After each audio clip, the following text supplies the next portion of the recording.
Hello student, in the last lecture we discussed numerical based on depression in freezing point.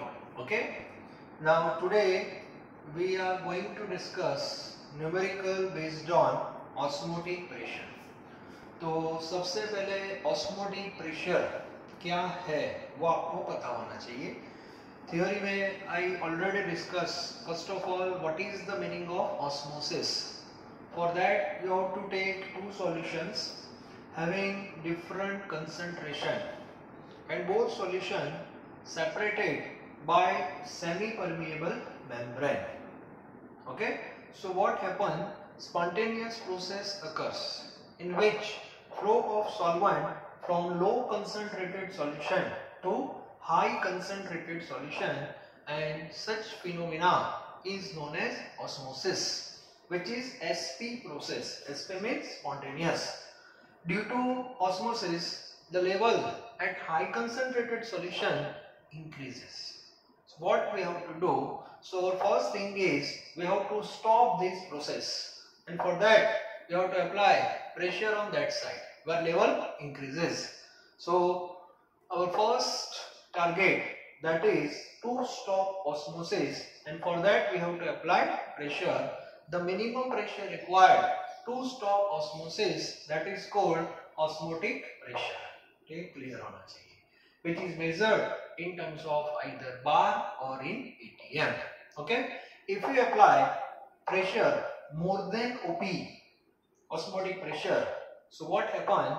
Reverse process of solvent occurs from high to low, and that process is reverse osmosis, and which is non-SP process, non-spontaneous, and reverse osmosis is used to purify sea water.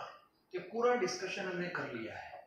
Then osmotic pressure directly proportional to molar concentration of solution as well as absolute temperature.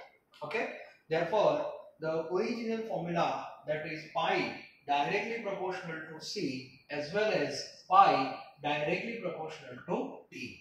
If you combine these two formula, then pi directly proportional to CT. Clear? Therefore pi is equal to CRT into pi. That is general formula in terms of pi. तो clear होना चाहिए.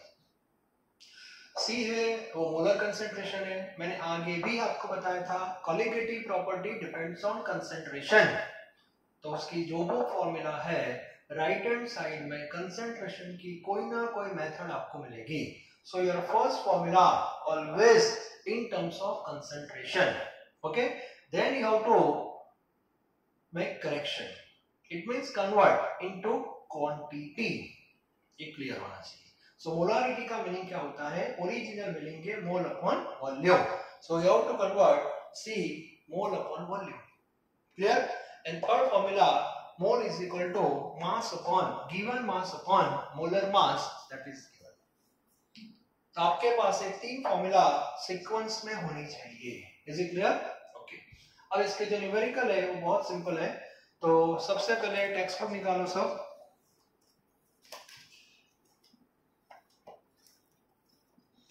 Text book जो है उसमें ज्यादा नहीं, तीन numerically है. ऑस्मोटिक प्रेशर के 2.22 है.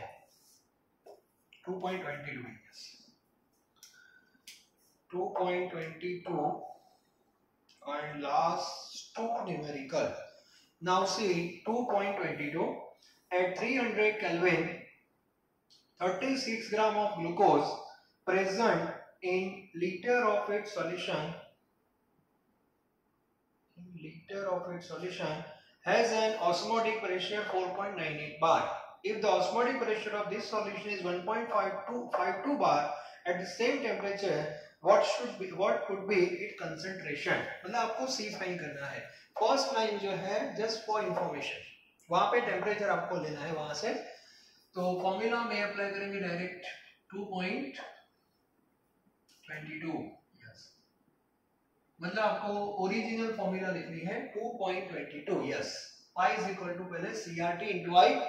सो pi is equal to, pi आपको दिया है एक्चुअली 1.52, फर्स्ट लाइन में जो पाई दिया है वो नहीं, सेकंड केस में दिया है वो 1.52 बार में।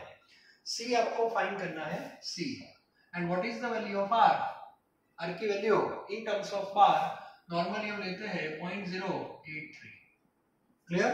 नाउ टेम्परेचर दैट इज 300, यहाँ पे आएगा 300 and into I, I that is 1, y1 ideal, glucose, sucrose and urea, all three make ideal solution. So if you solve, then we have C and that is in terms of molarity. Check कर लेना, answer आ जाएगा। Okay, बहुत simple है। Solid इसकी जरूरत नहीं पड़ेगी क्योंकि आपको डायरेक्ट कंसेंट्रेशन ही फाइंड करना है। Okay, now last 2.40 2.40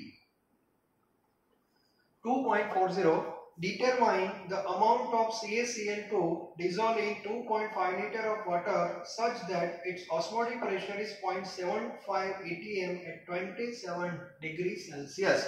Now see, here solute is CaCl2, most important thing, CaCl2, and we know if you dissolve CaCl2 in water, then dissociation will take place and we have ions.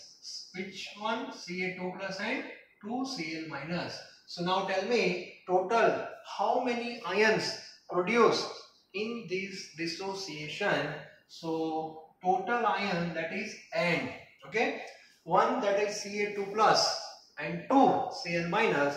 So total ion that is 3.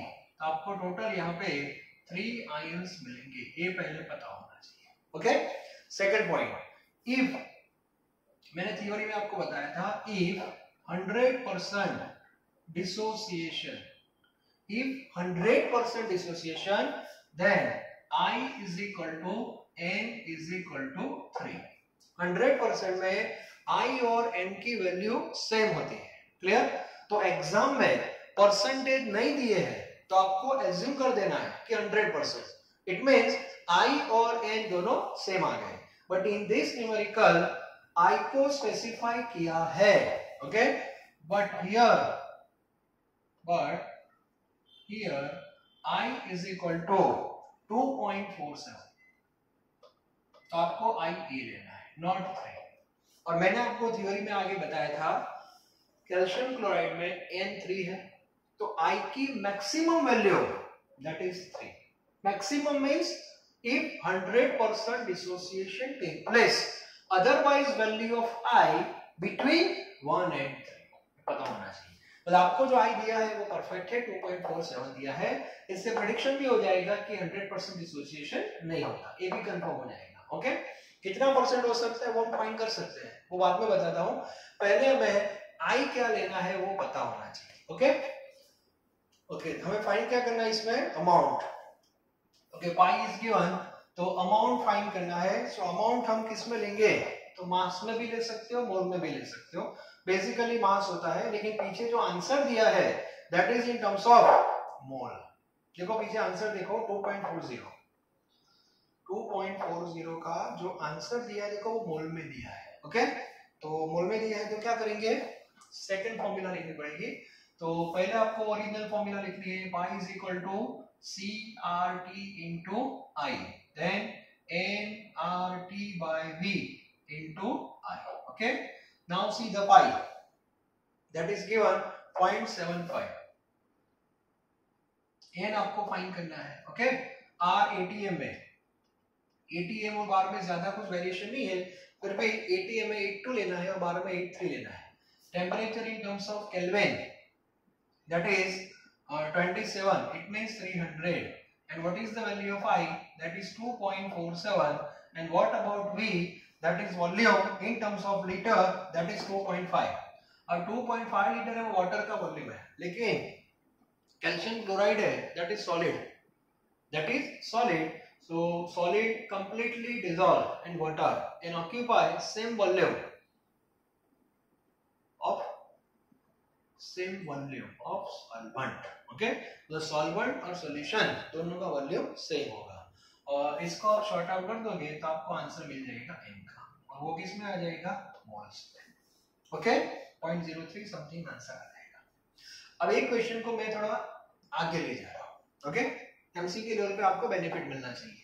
मान लो कि same question में पूछा है कि percentage कितना हुआ है dissociation, उसका रीजन है I 2.47 दिया है तो 100% तो होगा नहीं, लेस देन 100 है तो कितना 90 80 75 व्हाटएवर, तो उसके लिए आपको अल्फा फाइंड करना चाहिए। Okay alpha is equal to I minus 1 upon n minus 1 I 2.47 minus 1 n that is 3 that is 2 so 1.47 divided by 2 ये जो आएगा आपका alpha and alpha always less than 1 ये पता होना चाहिए। तो अल्फा कितना आएगा देखो, मतलब एमसीक्यू में ज्यादातर ये कॉन्सेप्ट आपका क्लियर होना चाहिए। Divide by 2 yes 0.735 that is alpha और इसको 100 से क्या कर दो multiply that is 73.5% dissociation take place in that case. Clear? तो न्यूमेरिकल को अल्फा आई क्या है वो क्लियर होना चाहिए। ओके आगे मैंने बताया था डिप्रेशन इन फ्रीजिंग पॉइंट में, तो मोस्ट इंपोर्टेंट न्यूमेरिकल है, अच्छी तरह नोट डाउन कर लो। इसके बाद 2.41 सब देखो 2.41 क्या है 2.41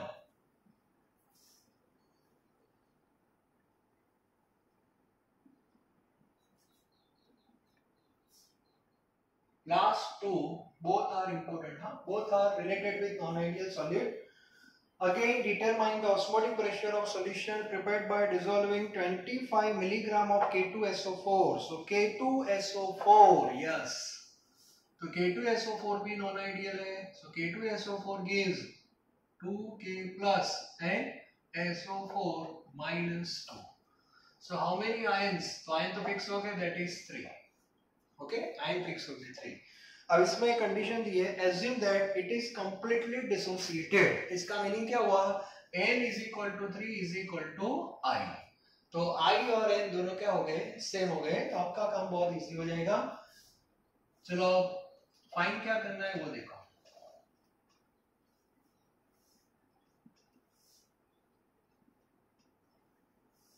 आई थिंक पाई फाइंड करना है and mass is given, so आपको पहले ये फॉर्मूला लिखने हैं, this is the ideal method first second and third, और ये फॉर्मूला लिखने के बाद आपको पाई फाइंड करना है।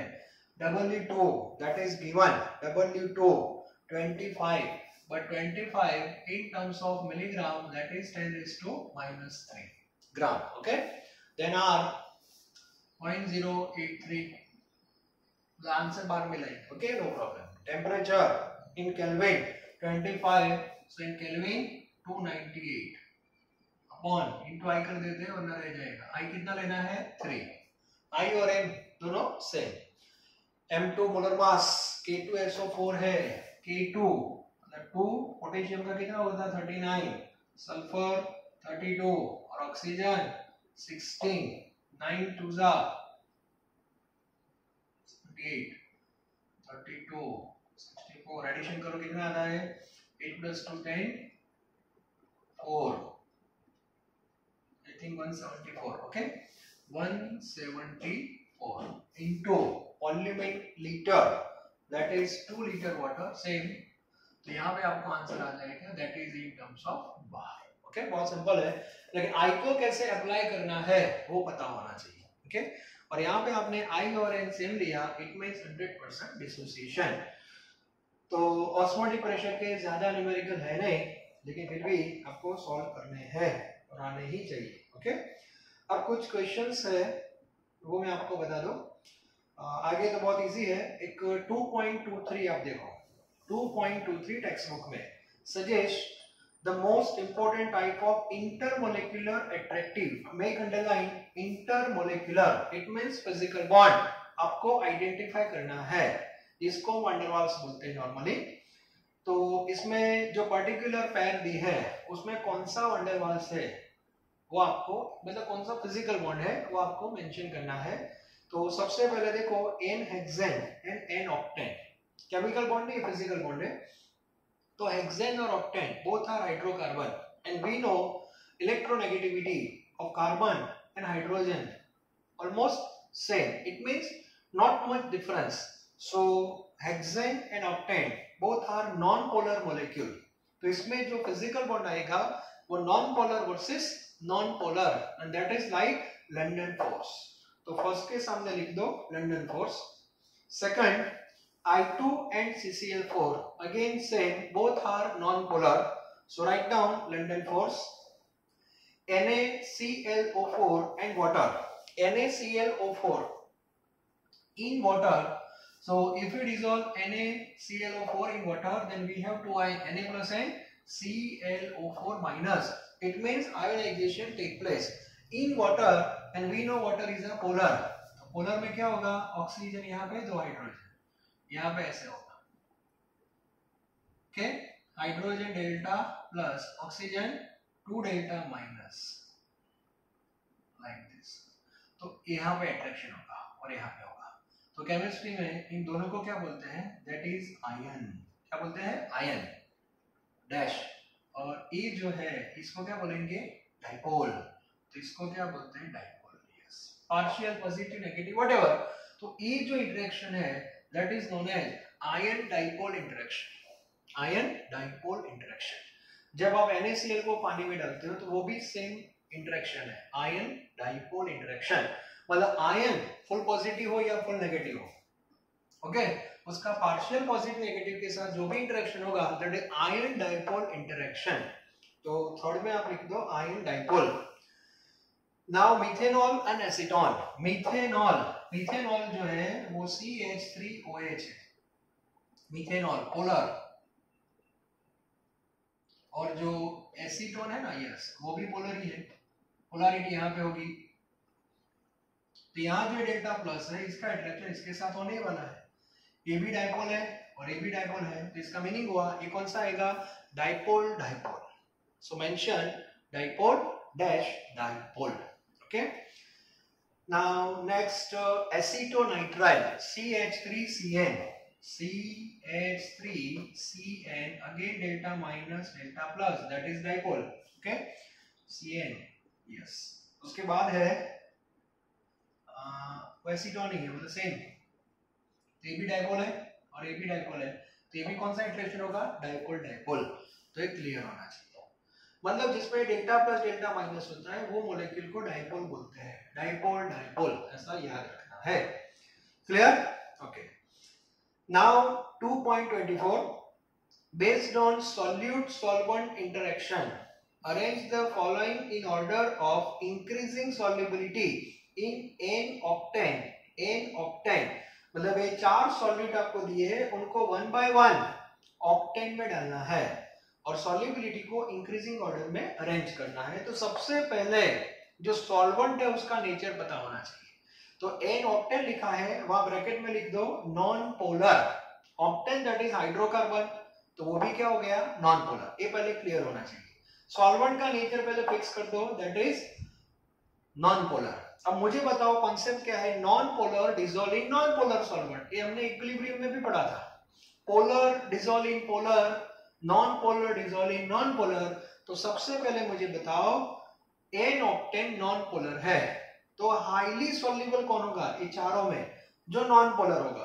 तो सबसे ज्यादा होगा साइक्लोहेक्सेन, क्योंकि cyclohexane itself is a non polar.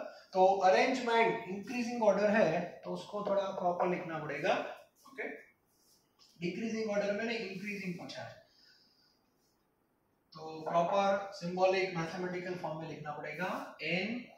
Cyclohexane है ना, सबसे ज्यादा सॉल्युबल ये होगा, मैक्सिमम, मतलब ऐसे लिखेंगे साइक्लोहेक्सेन, ओके।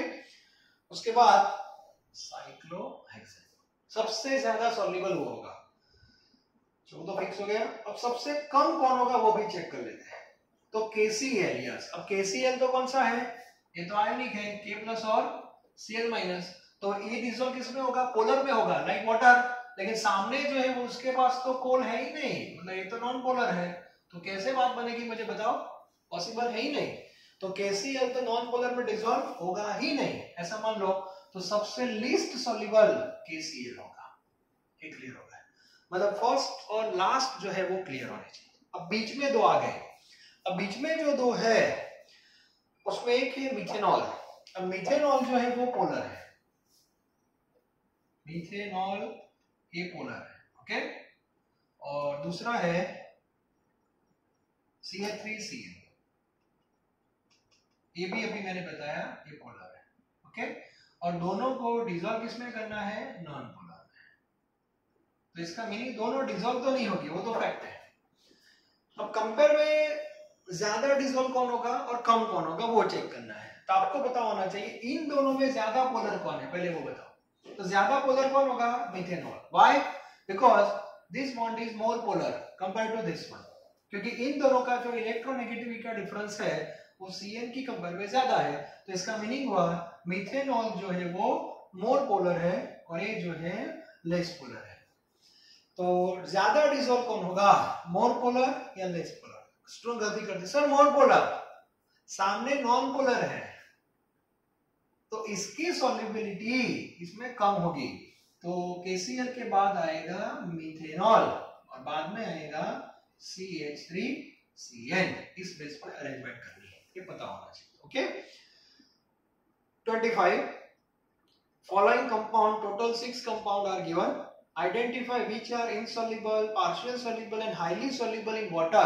वाटर के नीचे अंडरलाइन कर दो और वहां लिखो पोलर। वाटर आप सबको पता है पोलर सॉल्वेंट है, तो जो नॉर्मली वाटर के साथ H बॉन्ड बनाएगा वो सबसे ज्यादा सॉल्युबल होगा। ठीक है, ये भी कॉन्सेप्ट आपका क्लियर होना चाहिए। तो एक्चुअली देखो